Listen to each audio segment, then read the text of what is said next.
Yes, my name is Yogesh Kumar Sharma.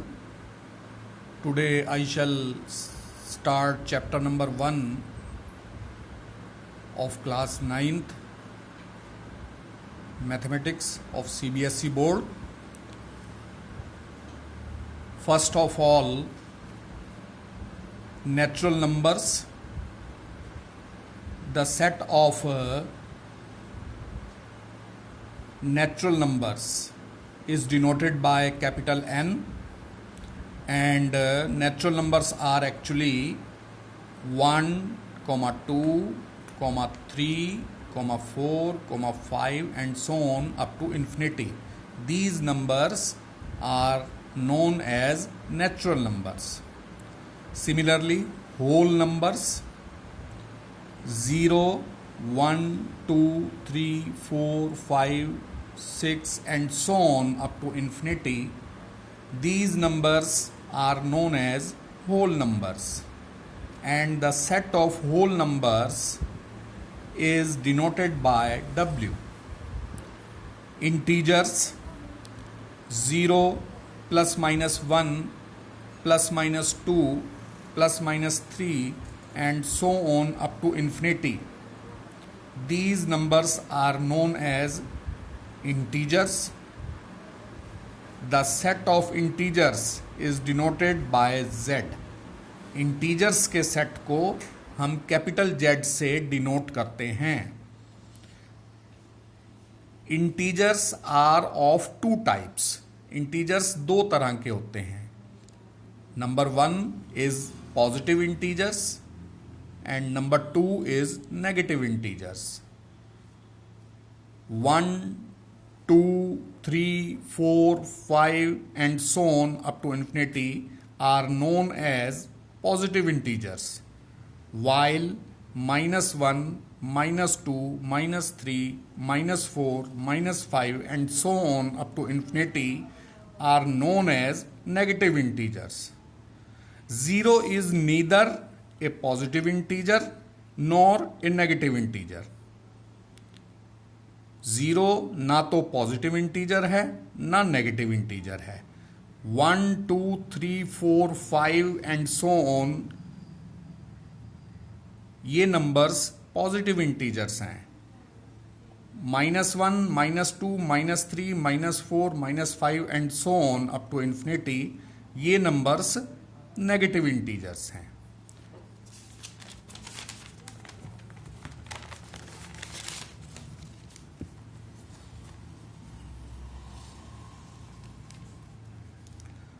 Now we shall start exercise 1.1. Exercise 1.1 start करेंगे. First question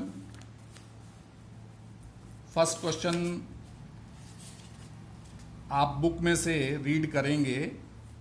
is 0 A rational number?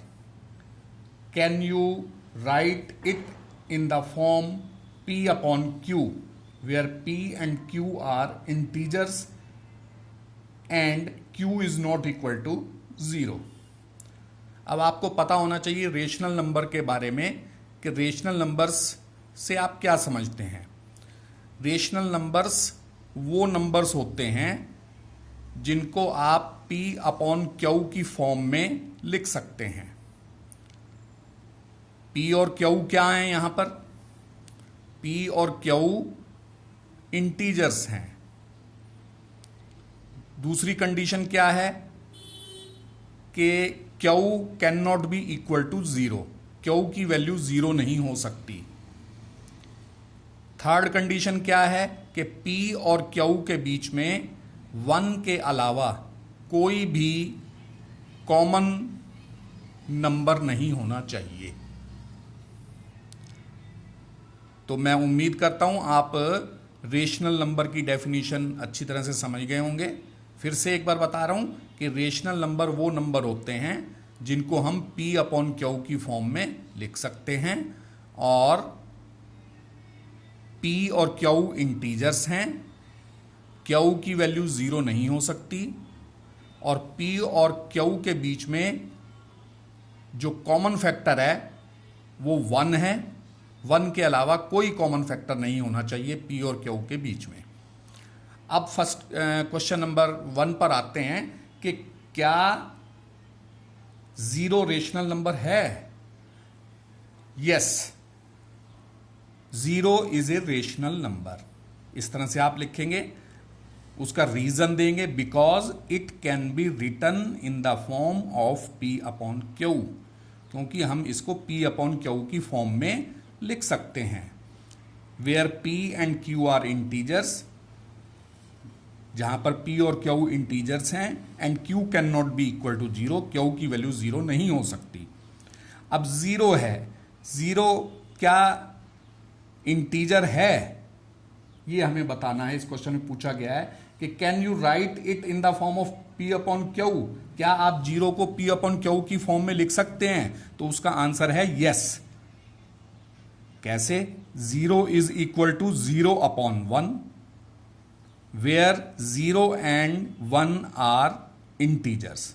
0 और 1 integers हैं clearly, and 1 can not be equal to 0, 1 की value 1 है, 0 तो नहीं है। तो 0 को जो है P अपॉन Q की फॉर्म में लिखा जा सकता है, और 0 जो है रेशनल नंबर है। फर्स्ट क्वेश्चन क्लियर हो गया होगा आपको।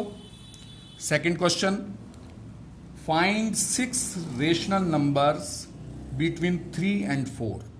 3 और 4 के बीच में 6 रेशनल नंबर्स फाइंड कीजिए। कैसे फाइंड करेंगे?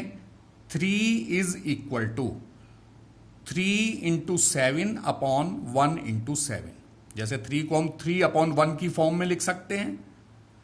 अब हम न्यूमरेटर में 7 से मल्टीप्लाई करेंगे और डिनोमिनेटर में भी 7 से मल्टीप्लाई करेंगे।